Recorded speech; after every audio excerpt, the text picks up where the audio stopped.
One of the core ideas in Star Trek is IDIC, I-D-I-C.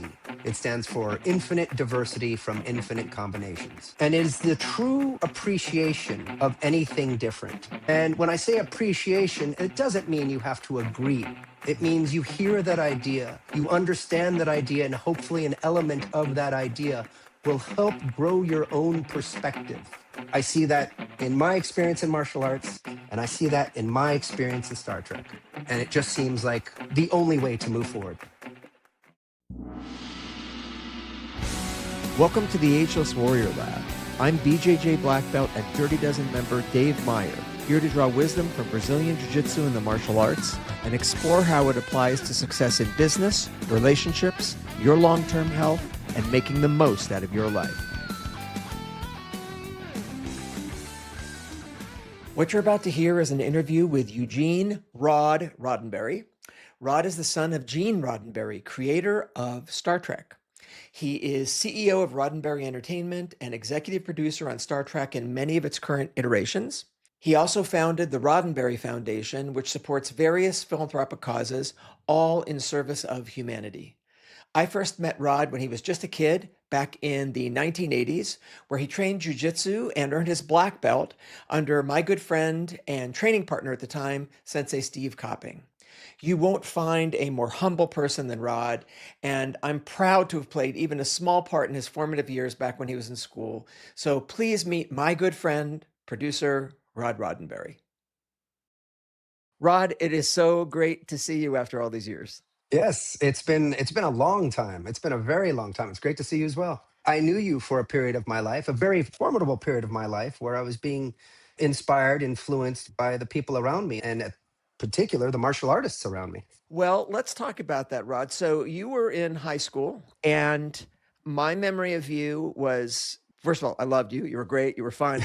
But you were also incredibly smart and incredibly physically talented. You were, I think, one of the most talented athletes I encountered in all my teaching in all of those years. And we were training in Jiu-Jitsu. Of course, your main instructor was my good friend, Steve Copping, who has since passed away. But it was a very eclectic style of Jiu-Jitsu. We were punching and kicking and doing sword work and yoga. Tell me a little bit about what you remember from that time. I'm curious what your memories are from training. And you mentioned how that was influential to you. I would love to hear what of that you still carry with you today. Yeah, wow, lots of things. First of all, very sweet of you to pay such compliments. I'm going to tell you the story. Generally, or at least back then, we're switching schools from 6th to 7th grade. 7th and 8th were like junior high, and then high was above. And so I came into this new school in 7th grade, and I remember we're all new, we're all meeting friends, we're all nervous, we're all insecure, we're all doing these things. And we heard about this, can't remember, this ninja or the samurai in the bookstore. And we're like, oh, what's he? Oh, and I remember hearing, oh, he could chop an apple off your head or something like, it's just something that as a young kid, as a 12-year-old, is kind of like, oh my God. So went down and talked to him. He started a sign up for a club called Jiu-Jitsu. And at that time, I only knew what I saw on TV, karate, kung fu. And it was the classic days of that where it was a little bit more one-dimensional. And I don't mean in a disrespectful way. The martial arts, as well as many things, have grown and blossomed and evolved and changed. And so I signed up for it because, I don't know, just because I did. He was actually very nice to me in the shop. He literally sold supplies to students. And he was this goofy sort of Canadian German guy. I mean, I couldn't really tell at a time, but he was a bigger guy, but he was just a goofball. And he seemed fun and nice and friendly to the kids. And so signed up for it. And it changed And my then this life. is Steve you're talking about, Steve Copping. I'm so sorry, Steve Copping. Yeah. This goofball was Steve Copping. And again, the way I remember him is a goofball. I mean, no disrespect to his incredible skills as a martial artist and a teacher. I mean, if anything, he was a teacher, not just a martial artist. And did those classes, and they changed my life. As a young person, or sometimes some older people do, you go into these things and you think of fighting. Mm-hmm. And that was almost the complete opposite of the ideology and philosophy that I brought in with the technique. And again, it was very impressionable on me. And I was very impressed by this sort of, again, you don't have to do 100 push-ups if you forget to bow before you enter the dojo. He'll say, oh, you got to do it. Maybe you had to do 10 or something, but it wasn't about punishment. Right. It was about learning the formality and techniques and really what respect was. You respect the dojo, you respect the mat, you respect the people in. You bow to everyone regardless of rank. You show respect to everyone regardless of rank. Sure, someone who's gotten to a higher level, black, certain degrees of black, I mean, there's certainly an admiration. Of course, you bow to them. But I just remember it didn't matter if you were whatever level and you met a white belt, you bow with the same respect. And that sort of ideology was in everything that he touched. We were not learning how to kick someone's ass. We were looking how to, in a worst case scenario, defend ourselves. The first thing he taught us, if you have an opportunity to run away and no one will get hurt, do it. Not because you're chicken, Mhm. but because if you are a good enough martial artist and you are able to defend yourself and do a technique and perhaps severely hurt this person, you do have to live with that. And if perhaps you make a mistake, you're not that good of an artist, there's no sense of getting beaten up. I mean, you put ego, you took manliness, you put that aside.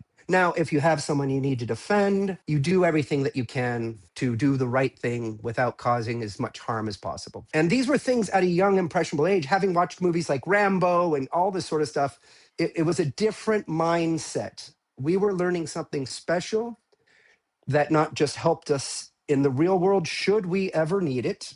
Hopefully, it would help us. I understand what you learn in class and real world combat can be two different things, depending on what you're learning.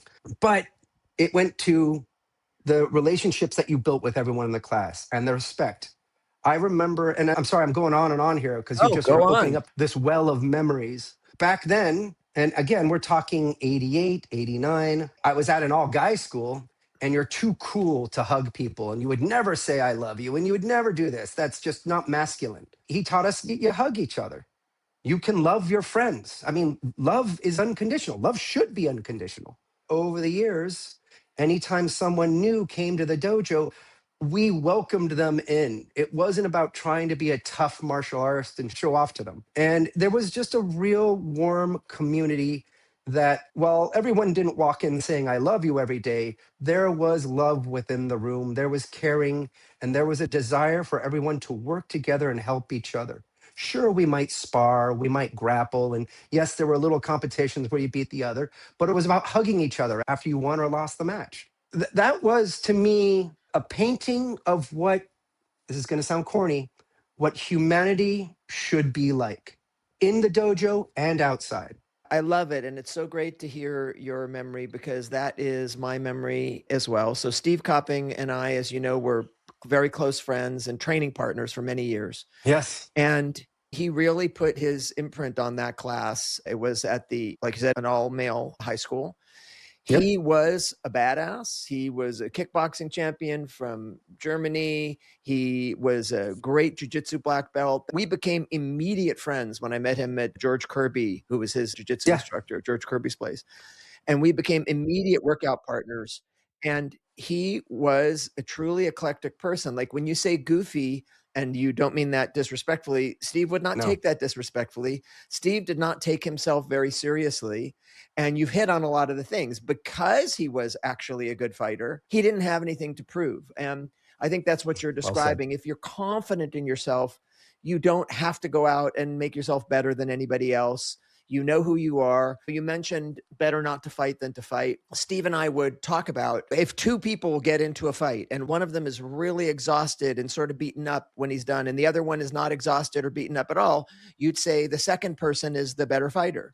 Okay, well, what if another two people deal with some sort of a confrontation and one of them wins and is not too exhausted and the other one hasn't even sweat? You'd say that person's better. Well, the person who hasn't sweat figured out how to avoid the confrontation, right? So that's a Yeah. level of mastery that goes beyond being able to be a good fighter. If you can Yeah. disarm a situation and get yourself out of the situation and you didn't even have to fight, that is the best fighter of all. Absolutely. Absolutely. And that was the ethic, I think, that you picked up there. And also the camaraderie. Very interesting what you said about you bow to somebody regardless of their rank. And that is very true. Where there is bowing in martial arts, it is certainly in the US the custom that everybody bows to each other. In certain very more traditionally, like in Japan, it may not be that way, but here in the Sure. US it is. And I've never really thought about that, but you're really right on that, Rod. I would, as a now a high level Brazilian Jiu Jitsu black belt, a white belt bows to me, I bow right back. We all deserve respect. Yeah. Yeah. So, Rod, you mentioned Star Trek, Hmm. and that is a special responsibility that you have. It's sort of reminiscent to me. Like in the martial arts, I have recently got this coral belt, which is a big deal in Brazilian Jiu-Jitsu. I've been around for a long time. There's very few Americans who do that. That's a big Hmm. responsibility, and I'm an emissary for the art of Brazilian Jiu-Jitsu. But I didn't create Brazilian Jiu-Jitsu. So I have this on my shoulders now where I'm carrying it forward, but I didn't create it. And I know that the children of the people who did, and I think that's maybe similar to you, that they're fantastic, they're amazing, they're incredibly talented, Hmm. but it's a responsibility on them to now take this thing that they've inherited and grow it and make it better, hold it. And that's a hard responsibility. And that could be hard for, I'm thinking like Julian Lennon, John Lennon's son, people who are the children of famous, accomplished people. Do you have any advice for people in that situation? How did you decide to take that on? Just wondering your thoughts about that, because it is very similar to people who inherit a system in martial arts. I might echo something that people have heard in the past, but I mean, it's true for me.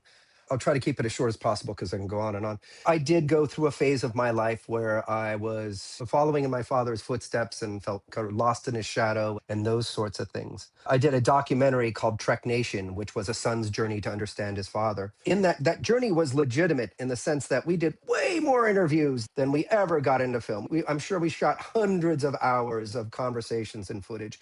And that was a very cathartic experience for me because I was talking to people who were close to my father, knew my father, worked with my father, and spent time with him. And I got to see him. He died when I was 17. So he died before I was mature enough to ask more adult questions and be curious about who he was as a man. And so it was this process that I got to learn about him. And as I did that, I realized that I can do both. I mean, for me, Star Trek is not just a television show. It has very powerful messaging that has, for the last 60 years, touched a number of people's lives. Because there's always a message about humanity, our future, ethics. It always challenges us, or many of us, to think about certain thoughts that we might have had differently. I'm very proud of that. And I realize I can carry that on. I am not going to be the next Gene Roddenberry. I am not a writer. I have producer credits, but I wouldn't call myself a huge producer in Hollywood. But in the things that I do, I try to carry on the ideas that are in Star Trek. I have a family foundation where we find organizations, individuals, institutions that are working towards the long term advancement of our species using ethical means and systemic change. And so I was able to find my own identity, and that is the most important thing. And I guess this is probably a statement for, I think, everyone in the world. You really shouldn't worry about what other people think. I guess Mhm. my rule is if one person calls you a jerk, I think you can dismiss that. When two or three call you a jerk, all right, you might want to heed a little bit of that. When anything more than that calls you a jerk, you need to do some reflection. You might be a Um, jerk. th- they, they still might be wrong, Right. but you should really start looking within. Yeah. And so I guess what I mean by that is it doesn't matter what people think as long as you feel that you've done the best you can as a human being. You're fair, you're honest, you're ethical. Yes, you make mistakes, we all do. Yes, we lie, cheat, and steal every now and then. I'm not saying that's okay, I'm just saying Mhm. no one's perfect. But to have a true being self-aware and understanding of who you are as a person with ethics is something that I think a lot of us need to work on. Yeah, so there's two things here, super interesting. One is being your own person when you've come from a father who's very well known, and also specifically about Star Trek and the very unique vision of that. One thing Yeah. I would say is when I give the example of like the Gracie family members who are children of the people who founded Gracie Jiu-Jitsu and their responsibility, one thing that is not really present, if you're the actor child of a famous actor, or if you're the martial arts child of a famous martial artist, is Star Trek. You're absolutely right. It's more than just some kind of a franchise or something like that. It's a whole ethical, I mean, it changes people's lives. I grew up watching reruns of the original episode of Star Trek, and that made a huge impression on me. And you're right, there's a whole vision of morality and of what a future could be like in Star Trek. that goes beyond just being the caretaker of a martial arts or having the thing. It's like a cultural myth. It's gigantic. And it survived where other science fiction things that began in the 60s have long gone. So it's very interesting that you mentioned that. And you talked about how in the martial arts school, how there was this brotherhood. It was an interesting mix of strength and ability to be vulnerable. And I actually see that. I'm not like a huge Trekkie, but I do really enjoy Star Trek. And I've noticed that in Star Trek, you have a situation in which there's this post-scarcity world where Earth people have worked out some of their problems and there's a federation, and yet they're able to be, I would just say, non-violent, and yet still existing where sometimes you need to be violent or you need strength and there's dangers out there. It's like this mixing of a warrior culture where you're inherently peaceful, but sometimes you Yeah. have to fight. Star Trek is a very interesting vision of the future. I'm wondering, do you think that's a possible vision of the future? Do you think we could ever get to the ideals that Star Trek lays out for us? Well, I want to say one thing first, and then I want to answer that because you're hitting on the what I kept failing a second ago to do is to bring that bridge between, and I think you just did it, between my experience in martial arts and Star Trek. And it really did have to do with the fact that everyone in the dojo, and in fact, Steve never limited it to everyone in the dojo. I mean, he would have said everyone. But not only does everyone deserve respect, but everyone here is together, is a part of a family. And it's that sort of looking, yes, you can have your biological family, but humanity is also your family. And the same kind of love and effort that you give the people next to you, the people around you are worthy of that as well. We only have so much to give. I understand you can't give to everyone, but Mhm. that is it. And that is honestly the Star Trek message. As you just Mhm. pointed out, in that future, I don't want to get into the geekdom and technology of it, but we created the replicator. So there was no more need and want. Money was of no value. You had devices that could create food, items. You could have a Rolex watch, you could have a Ferrari, you could have anything you want. And because now items were no longer valuable, because if everyone can have a Rolex watch, I don't have a Rolex watch, Mm. they lose their value. Well, it's no That's right. longer, you're no longer unique and special anymore. And you could put that on top of anything. So once everyone had everything they needed, they looked to what was unique and valuable. And you know what's unique and valuable? The person, the individual, the person's ideas, their thoughts, our ability to communicate and listen to you, David, and hear that you've got a different idea than mine. Holy crap, I never thought of it that way. That's how you grow and learn. And that was the same idea in this particular world that I grew up in of martial arts. There is a definite crossover, how these two worlds, which were never together then in my life, really came together in the future. Do you think that it's attainable, that this kind of a vision of a world that really does get along? Star Trek was very multi-ethnic. I think it was groundbreaking in its early days, featuring this kind of diversity, ethnic diversity on the bridge of the Enterprise. And we're living in a tumultuous world. Do you see a vision for humanity where we can achieve some of these ideals? And do you think we're getting closer to it than we were when Star Trek started? Star Trek is about optimism, and I try to be optimistic. And it's been a challenge, as you've stated, these last few decade or so, to stay strong with that optimism because I don't want to have blind optimism, just as I don't want to have blind faith. But are we capable? 100% we're capable. But what we need to do is focus on people.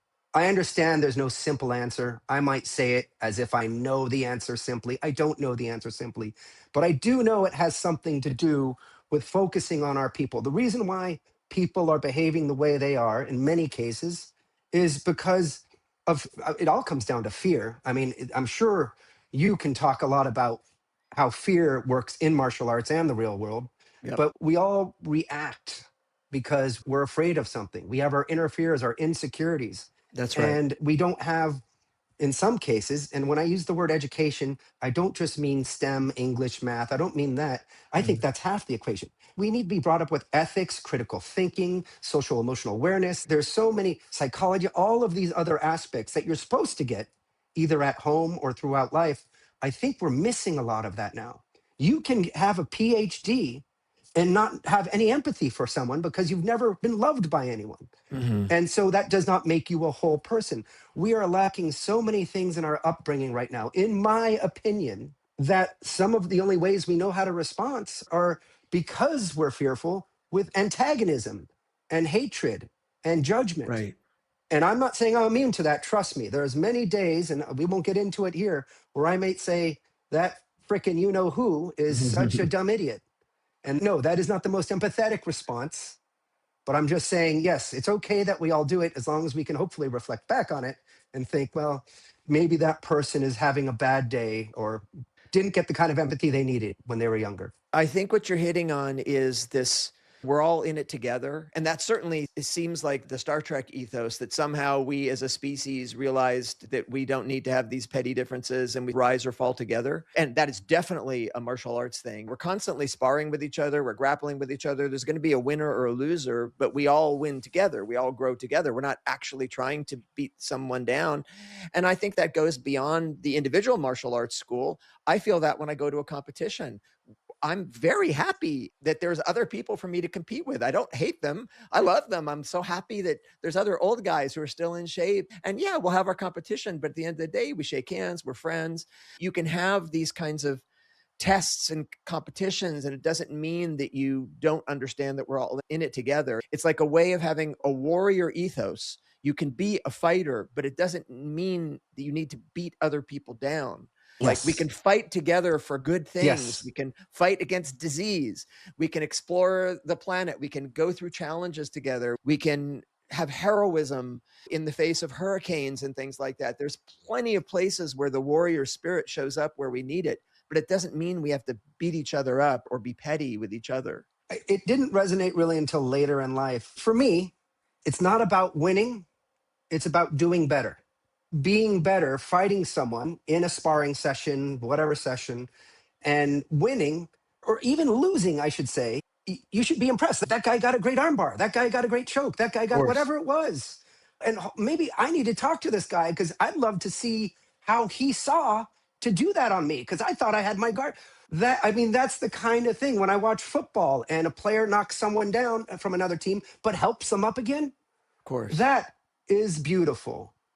That is beautiful. Sorry, you're getting me going because Yeah, I no, I'm love right this with kind you, of. Rod. Listen, if your goal is to win in the martial arts, just go find really crappy opponents and beat them up, right? But if your goal is to get better, then go find a school where you can't make anybody tap. That's how you're going to get better. And you're exactly right. The concept of winning and losing, I think people get confused on. And I've talked about this on the podcast as well, that your goal is to learn, your goal is to get better. Whether or not you actually win or lose in a match is kind of beside the point. That just has to do with who were you competing against, and maybe you're more experienced than them. You can't pat yourself on the back for beating someone who you're legitimately a lot better than. We want to get better and we want to grow. This whole concept of we're all in this together, I really do believe that, which doesn't mean, as you said, we're human. Sometimes we can be grumpy, and there are divisions. If there's one apple and we're both hungry, well, we're going to have to cut it in half, or someone's going to get the apple. There are times when there is scarcity and Yes. where my house is owned by me, it's not owned by you. So thanks for not breaking in and taking my stuff. And that's even true within a family. I mean, you can be in a family living in the same home, but hey, that's my shirt. That's not your shirt. So it doesn't make us fight, though. We can still love each other in the family. And I think the same is true with humanity in general. And of course, I'm Mr. Animal Lover. I extend that to beyond just our particular species of great ape. Doesn't necessarily mean we treat everybody exactly the same, but I feel the concept is like expanding your circle of compassion. That's something that you hear talked about, at least in the animal world, where everybody hopefully loves their mom, loves their brother, their sister, their dad. Fine. If you can expand that circle of compassion, well, I also like my friends. I'll take care of my friends. I care about them. And I expand it a little bit bigger. Hey, I care about my city or my state or my team or whatever, and my country. I care about my country. I'm a proud American. I believe in being, I'm also a proud human. I like Earth. Yeah. I think Earth is really cool. And I think when I think people see that, like with their dog, they expand their circle of compassion to include their family pets, right? So I think that's really what it's about. It's about finding that balance between understanding that we, in the larger sense, we rise or fall together. It doesn't mean that I can't own something and you don't own something, or sometimes we're in competition and competition makes us better, business, whatever. But at the end of the day, we do want to work together. We want to live in a world where people live together. I'm wondering, AI is upon us. Oh yeah. And you mentioned this. I had heard the term used. I did a little preparation in our interview, and I talked to a friend of mine who absolutely is a Star Trek fan. He's a game designer, a guy named Paul O'Connor. You would love him. Oh, Mhm. one of my oldest friends on the planet. And he was explaining to me about this post-scarcity world, exactly what you said, that in the world of Star Trek, we never see them arguing over the salary of the captain or something like Right. that. Clearly, that doesn't have much meaning, and you can have any food that you want. Star Trek imagined this world in which technology had allowed us to get past these material problems, which maybe it's going to do. I don't think it envisioned the problems it's creating for us interpersonally, like with social media and Yeah. deep fakes and all that kind of stuff. But I'm wondering, well, a couple questions about AI specifically. Do you think from where you sit, we may yet get to this place where we can be post scarcity in that sense? And I mean, that is discussed. If AI is taking people's jobs away, are we going to go to some sort of a guaranteed basic income? Like, how are we going to deal with this? And very specifically, do you see a role for AI in the creation of the content of Star Trek? Do you think they're going to be, I don't know, AI generated Star Trek movies or something like that? I've already gotten yelled at for saying AI on podcasts. I mean, right now it's a trigger word for so many people. Oh, okay. I didn't know that. And it doesn't mean I'm not going to say it. I'm going to say it again. I'll try to be careful and try to be clear about what I'm trying to say. Absolutely right. AI is going to take jobs. Even everything I said before, and of course, everything I say now and continue, I understand that I come from a place of privilege. I've got a home, I've got a family, I do well. So I understand that I cannot speak for people that are struggling in the world. So I'm not trying to speak for them, but I'm trying to speak in this sort of broader sense. AI is like any powerful technology in the sense that it's how we use it. I mean, nuclear technology can be used very safely and with reassurances and Sure. backups and supports. And I don't know the science well, so I don't know what those are, but I know it can be used for good. But we could also take it and use it for bad. AI is the exact same thing. I Or the understand internet. or the internet, The internet's great. The internet's a problem. I mean, depends on how you use it. gunpowder, we could just use for fireworks and entertainment. But, anyhow, I am excited for AI in the sense that we use it as a tool to better our lives. But however, it will take away jobs. In a perfect world, what would have happened is the moment that AI was realized or on the cusp of being realized or something, and I don't want to blame government, but industry, government should have started putting in place programs and opportunities. And I know it's easier said than done, but Right. in areas that they knew then, and certainly as these areas grow, that can help people who are going to be displaced by this. Right. Again, I can say this easily. I don't know what they are. I don't know what it looks like. In my industry, AI is a huge thing because you can go into AI right now and say, create a Star Trek story that has three different aliens, a battle at the end, and blah, blah. You can, whatever you want to put in your prompt, and it'll do a pretty good job. It'll do a pretty good job as used as a tool without it ripping people off from their artwork and their ideas and all that. It can be used for good, and it will be. And frankly, I hate to say it this way because people are going to think it's very, I don't know, like, I don't know what they're going to think. The genie's out of the bottle. Yeah. There is no stopping it. There are probably ways of putting things in place to kind of slowly integrate it into places and give assurances that people won't lose their job and provide alternatives. We could do a lot better in that space. But I absolutely think it can be used in such an incredible way that it'll reshape everything about who we are as humans. Rod, when I asked that question, I was truly innocent. I didn't realize the implications of it. And now, as soon as you said, oh, people get upset, I realized, oh, that's, of course, you're in an industry where AI is displacing a lot of people, graphic artists and editors and script writers. And Writers, I didn't producers, mean, I wasn't even thinking of broaching that topic. So I was more just thinking, just in a general sense, like, oh, we're looking for this future where everything is good. Maybe AI can help us. We've certainly saw that in Star Trek, like computer, and then ask questions and it talks to you back. But you're right. And obviously, there's a lot of challenges, and we're going to have to just see where AI goes. And I absolutely agree with you. It's like we're going to solve these problems as they occur, but we could have saw it coming. I actually live in the Silicon Valley area up in San Francisco, and I deal with a lot of high tech people, both from when I was building adoptapet.com and now in the food system work that I do. There's a lot of interesting stuff going on there.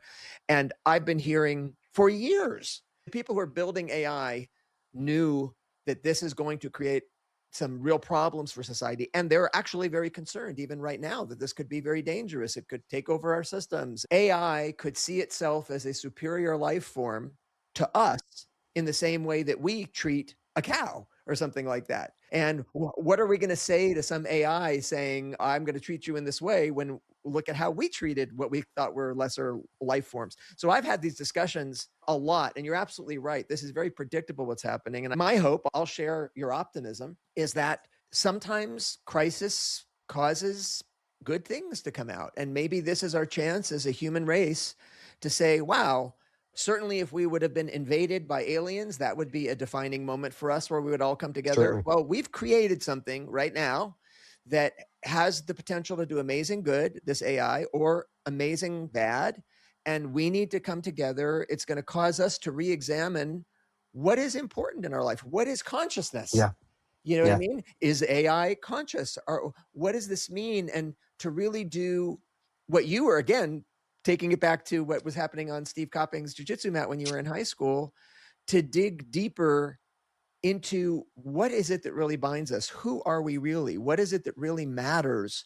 Because if we can just snap our fingers and get all this done and get that done, what does it even mean to be a human? I think it's going to cause us to re-examine that and hopefully come out with some good answers.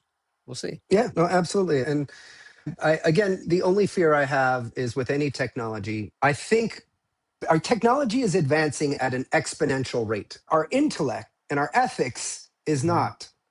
And I would not be as concerned if they were both growing at the same rate. And so that's why I said we need to really focus on our people. And again, the term education, not just academics, but ethics, humanity, empathy, all of those things. Because once we are able to have balanced foundation of knowledge, I think as a species, we will make better decisions with our technology and with the tools that we have. Yes, I hope so. I think it's very interesting. You're the guardian of this cultural phenomenon, Star Trek, which envisions this world. And now we're living into this future and things are moving very quickly. And it's going to be interesting to see. I mean, we are the architects of our future. This is the interesting thing about AI. We're not talking about some disease or some alien race. It's like we're creating this, we're in complete control of it. And what are we going to do with it? I mean, what are we going to do with our future? I think it's going to be a challenge for us to understand, basically recreate, what does it mean to be people? And what does it mean to work? So much of our value comes from work. That's where we get our money. And if people are losing their jobs, it's going to raise a lot of very interesting questions. And it's going to be interesting to see how we deal with it. But I'm hopeful that if we come from a place of we're all in this together, we can solve this. It's a human-made issue. We can solve it. One other thing I wanted to mention, just as a side interesting thing, I mentioned technology. I know people who are running companies who are trying to create new forms of food that are more sustainable, that don't harm animals.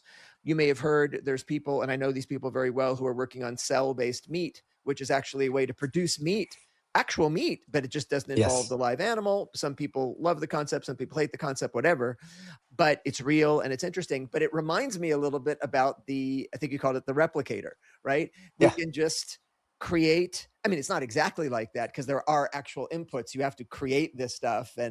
But it is kind of like magic, like voila, there's a meat or something like that. I'm not sure we'll ever get to the replicator where it comes from atoms. Although there actually, this is interesting, Rod, there is a company, it's called Air Protein, that is able to actually take molecules from the air carbon and combine it in a way that it creates actual edible protein. I mean, What? literally from thin Wow. air, because thin air is something. Air is something. There's stuff in the air. We think Yeah. there's nothing there, but there Atoms in is. there. It's got But the I mean, basic elements. the future is, I mean, I don't know that it'll ever be scalable, but it is kind of creeping closer to that replicator world where stuff just comes from thin air. So we'll have to see. I'm very excited about that. The one thing that I kind of want to just say, the last, or for me at least, the last thing on AI When I do say I'm excited about it, I truly wish no one to lose their jobs. However, I agree. I do appreciate it and like it when technology comes and takes an old system.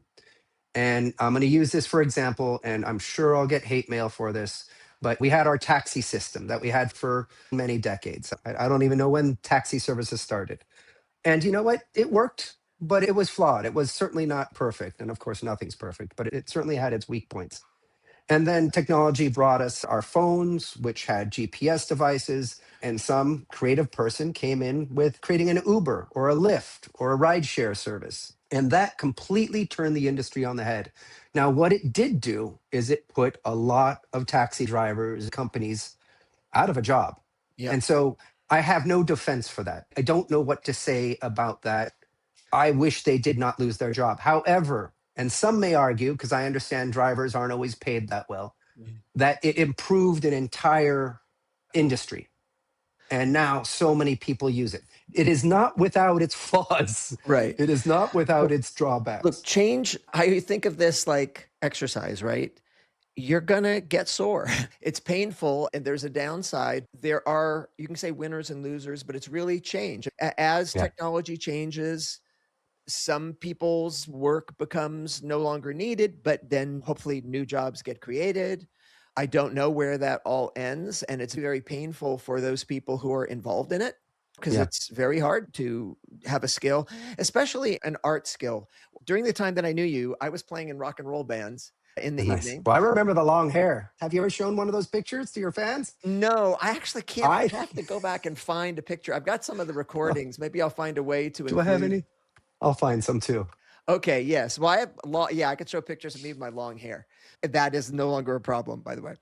But so our lead singer at the time, a guy named Chuck, his day job was an animator at Walt Disney.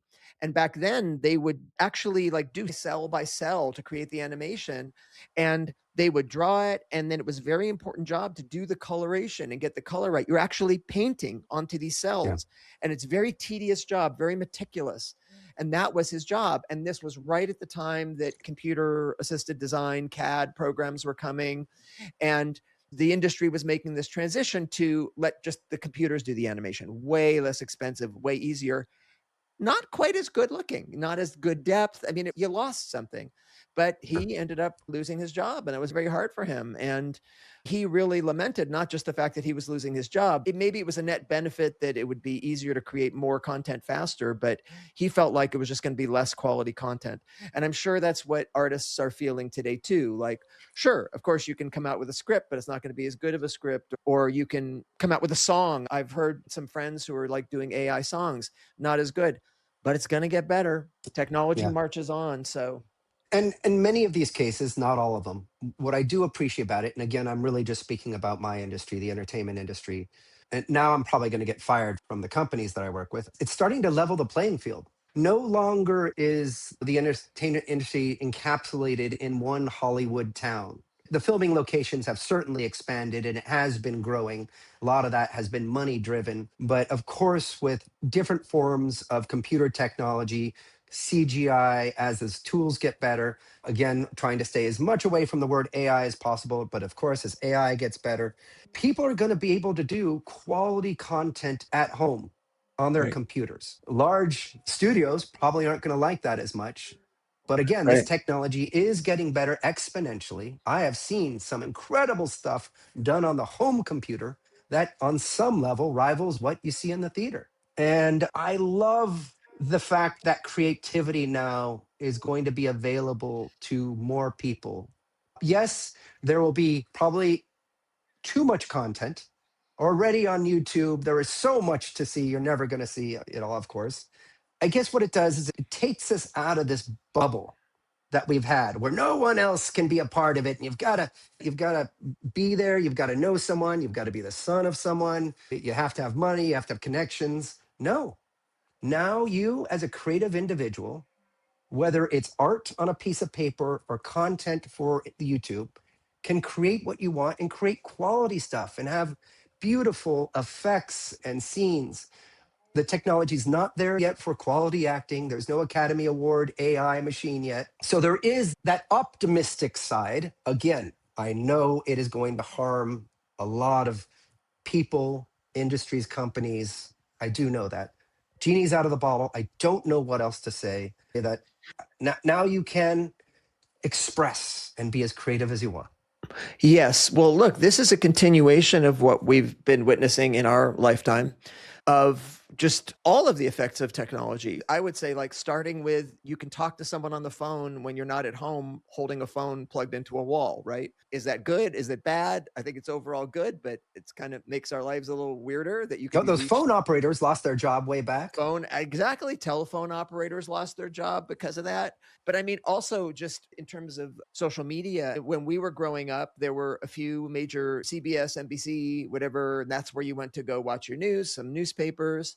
And Yeah. now, of course, with the advent of And the they were internet, all trusted. yes, and there were what we call gatekeepers. So there were people whose jobs were to be sure the information was truthful and or at least factual. And of course, there are people who would say, "Ah, yes, but those legacy media had biases, and they may well have It's had probably, I'm biases." sure they did. That I'm is sure a they did. problem if you have gatekeepers. What's their agenda? I guess you would say. But with the breakdown of those gatekeepers, there's a good and there's bad, right? So now there's much more unreliable information. I get people sending me something that they think is true that I know for sure is not true and they haven't fact checked it. But it has made it possible for people to disseminate more information much more quickly. And so it's got a good side and it's got a bad side. And Yeah. I think that's and being able to disseminate your information. So we've already seen a situation where people can express their creativity. Spotify, you don't have to get a deal with a record label. You can just upload your Yeah. music onto Yeah. Spotify, and that That's allows a great. lot of kind of indie bands to get more exposure. So there's always going to be good and bad when there's these new technologies. The extension of what we're seeing with the content creation and AI. Look, even being able to just not have to have a typewriter, but being able to type on a computer. I'll share with you that I had heard some crappy AI generated music where a friend would say, "Oh, make a song about this." And I could see it's a kind of good, but not that good. Yeah.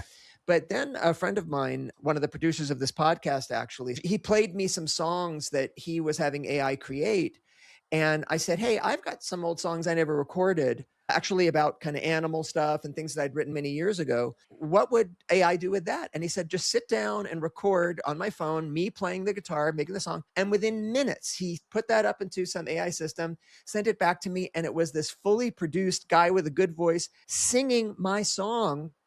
And it was emotional for me. I'm like, whoa, that was the first time I felt that, wow, AI is actually helping me. Like, I'm never going to take the time to record that song. I haven't recorded it in 30 years. And suddenly I'm hearing my song produced pretty good. Like, that's kind of how I would have done Yeah. it. Maybe I'll share that I'd love to on the hear it. podcast at some point too. So I think, like everything, there are pros and there are cons. And the truth is, and I hope none of the studios will be mad at you and you won't get any hate mail, because at the end of the day, Uh, you said it. You're not the person creating this. The genie is out of the bottle. This is what's happening is happening. We're going to have to adjust to it as a society, and it's going to test us, and it's going to test how we're compassionate and how we deal with people. And hopefully we come through. it's going to test our intellect. And I don't want to Yeah. rehash it, but again, that's why what I was saying earlier about enhancing our intellectual tools of empathy, critical thinking, all these things. As you said, you get stuff that you know is not true because your training, not just in the martial arts, but in the real world, in exploring cultures, talking to people, learning about all different subjects, has given you this foundation and ability to not always get it right, but to be at least able to identify when something is false or not. And I think that is what we need so much right now, because so many of us are getting things that are false and simply believing what we're seeing. And that, I think, is our biggest detriment right now, is the fact that we, and I'm saying we as a collective human population, have not educated ourselves to the point and given ourselves the tools to be able to adapt to this new world. Yeah. Technology is moving faster than our adaptations are. I want to switch for a minute back to your work, because what you're doing is so interesting. You mentioned that you're a producer, and I know there's at least one Star Trek show that's being produced right now. Is it Starfleet Academy? You got it. And you're the producer on Yeah. that. Yeah. And I've watched it. I liked it. I'm hearing good things about it. I'm wondering, is there something that people misunderstand about what you do, right? They hear your name. They might know, oh, that's Star Trek. You're a Mm. producer. Was there anything you want to set the record straight on just about what you do in your life, what your role Sure. is in your business? Sure. I mean, and we all have different audiences, so I'll try to keep it as short as I can. I don't know if it's setting the record straight. First, I'm one of many producers. If you watch any current day shows, you'll see there's anywhere between 8 and 15 producers sometimes. And producers can be anyone who's at the studio every day in the writer's room, working with the writers, talking to the directors, to being the son of the creator of Star Trek and having an involvement. Our involvement is we get the scripts and revisions and outlines, we send in our thoughts, our notes, and ideas. Occasionally we go to set. We have phone calls to get updates from companies, and that's it. We're on the secondary or even tertiary sort of level of these shows. So aware of most things going on, but not one of the key creators of the content. And I don't know if I can make this a definitive statement. Star Trek has evolved, just like the martial arts, just like anything. Mm. Star Trek started off in 1966 when it first aired. It was a single show, a single crew, and sort of a single idea. And I won't go through all of them, but as the years went on, we got different shows in the future that had slightly different tones. My father and me, he created them back then, but the belief is that we as humans can be better and should be better. And we will do that when we learn to appreciate the diversity in ourselves and truly understand and no longer fear the diversity in ourselves and our universe. As it has evolved, there have been different shows in Star Trek that have shown a little bit more. Well, what is it like to be in a situation of war? What Mhm. is it like to be in a situation of peace? What is it to be an exploratory thing? And it's been very tricky for me. And I'm not trying to pull on any sympathy strings here, but it's been hard to really narrow down what Star Trek is. And I certainly have my own views, but now there have been, oh, I can't believe someone said it. Are there 10 shows? Hmm. There's something like 10 Star Trek shows, And this and is not including the movies, right?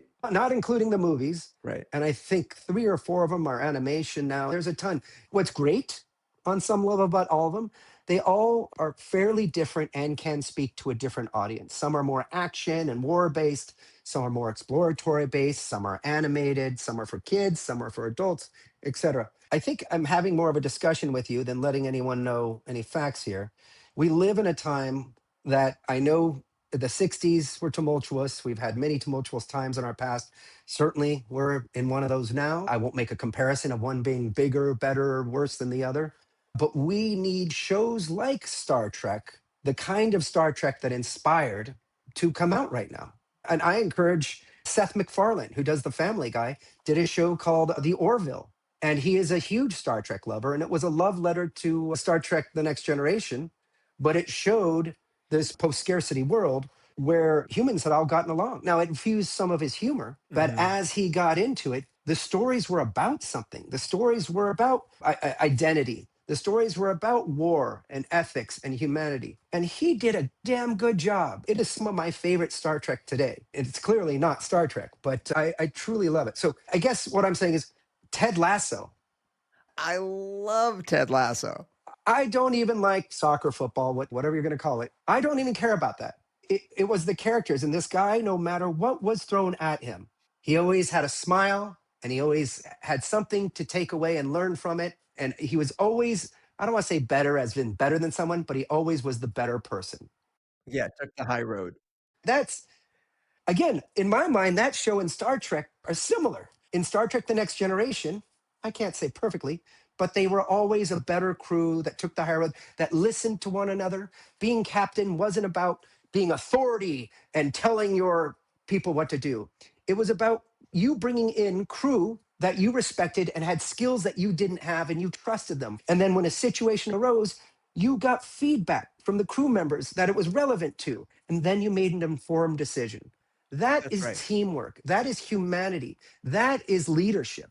We need leadership, not just from the commander in chief, but from every single one of us to inspire everyone else around us. And that is what I struggle with in Star Trek right now. I want Star Trek to be doing that. First of all, I totally agree with you. And we need to step up to work together. A lot of my success, I've created and run a very successful nonprofit. And I always will say co founded. So it was not just me. I had great people around me, sometimes some difficult people around me, but they were great at what they were there to do.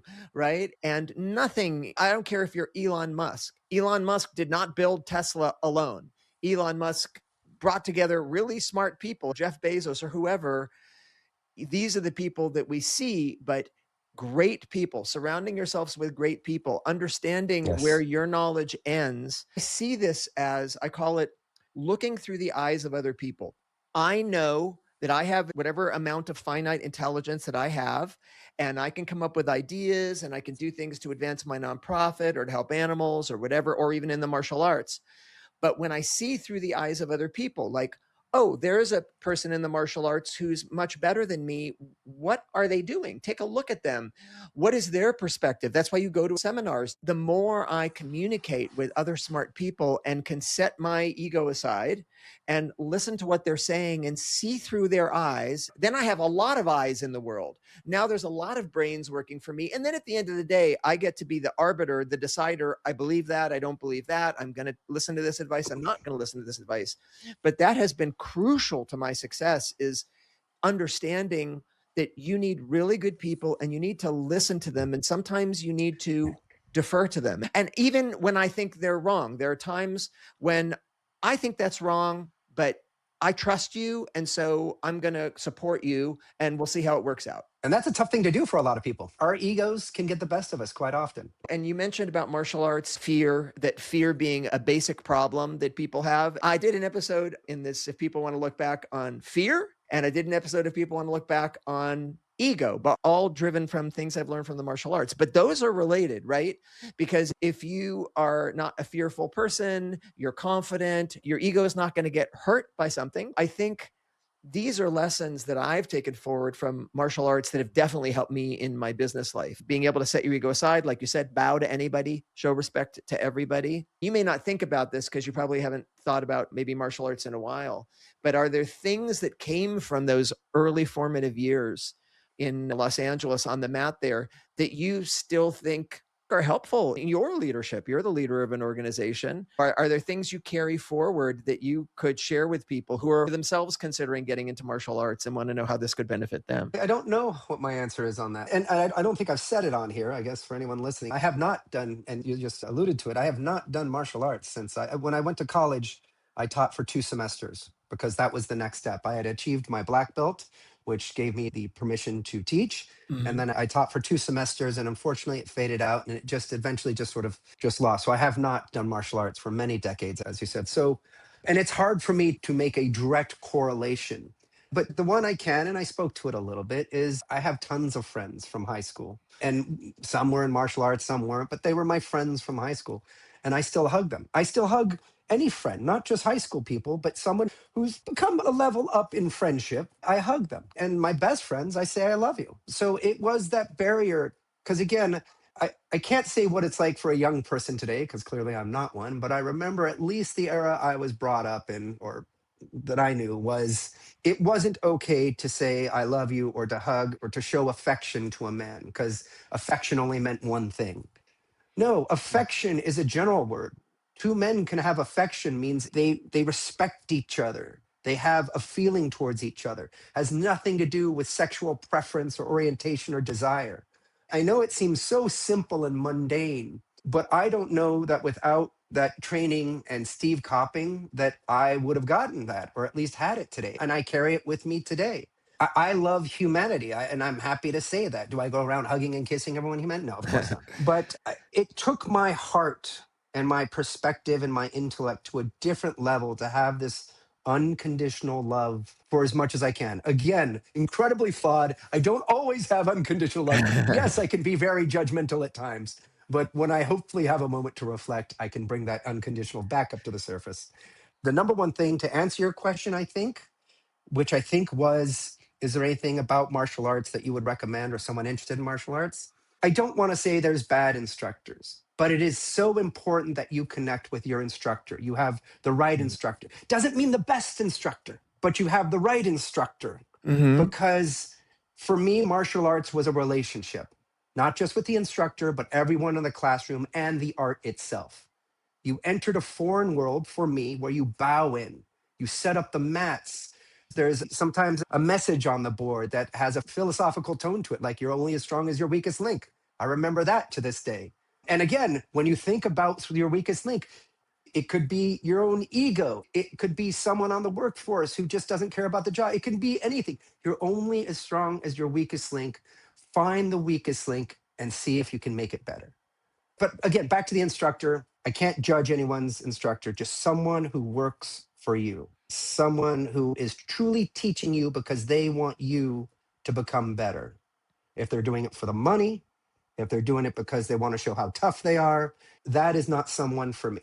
I understand. In this podcast, there's different episodes. There's interviews like the type we're doing now, but then I do these, what I call my life lessons, things I've learned where I'm just talking to the camera and sharing stories from my life and things like that. And I'm going to do one on finding a good teacher and finding the right school, because you're right. There are some that are better than others, and there's some that are better for certain people. If someone's looking for a tough guy gym and they want to become an MMA fighter, that's one kind of school. You were very lucky because Steve Copping was a once in a lifetime guy. I mean, extraordinary human being, flawed like all of us, Yes. but an extraordinary martial arts experience where, yes, you would walk into the room and yes, there would be some philosophical message. And yes, you might be meditating, or you might be doing yoga, or you might be doing jiujitsu, or you might be punching and kicking, or we might be swinging sticks at each other. He was very eclectic.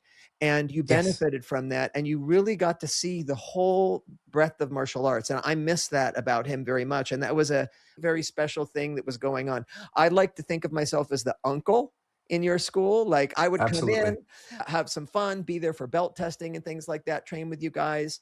But I think you were very lucky. And if there are other teachers out there like Steve who are holistic, who can, yes, teach you how to fight, but teach you how, as you say, to love, to stretch, to And be he led with healthy. his heart always. And, oh, he was all heart, all heart. And again, not taking yourself seriously. Steve would stare at you and be really intense and then break out laughing. That was so Steve.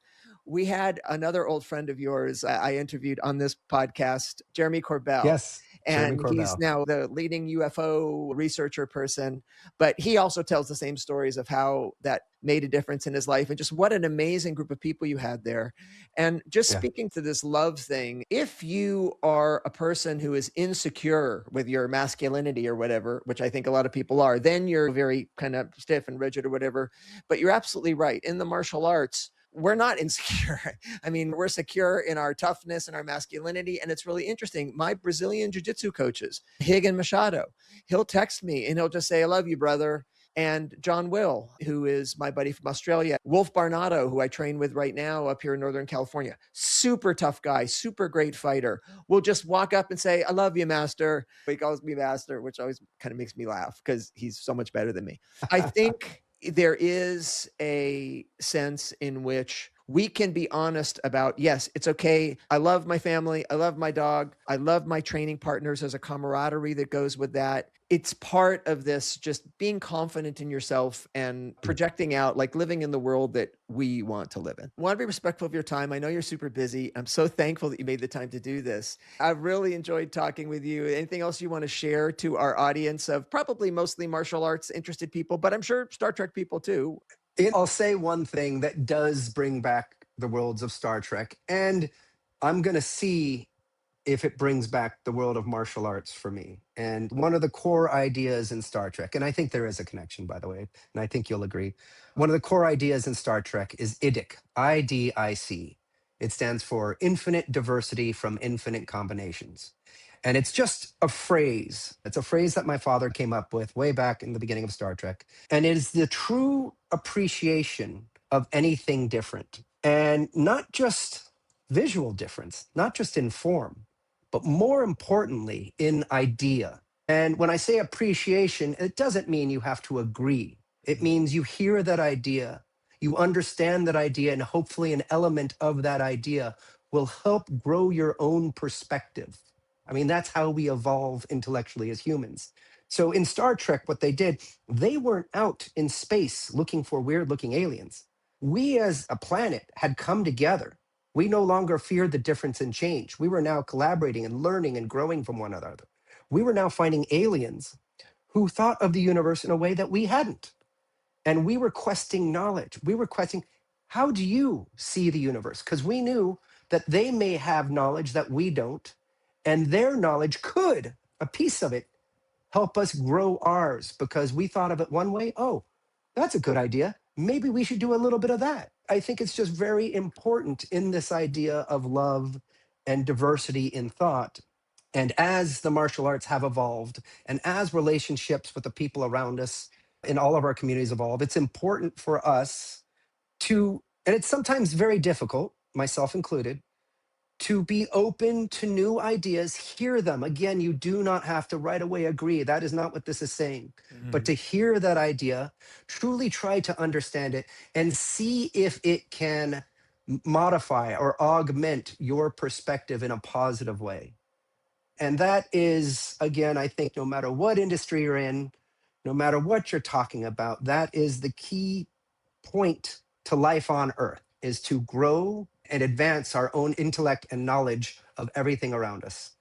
And I think with knowledge, not just comes power, because I don't like the word power, but it becomes ultimate unconditional love, empathy, and understanding. I see that in my experience in martial arts, and I see that in my experience in Star Trek. And it just seems like the only way to move forward.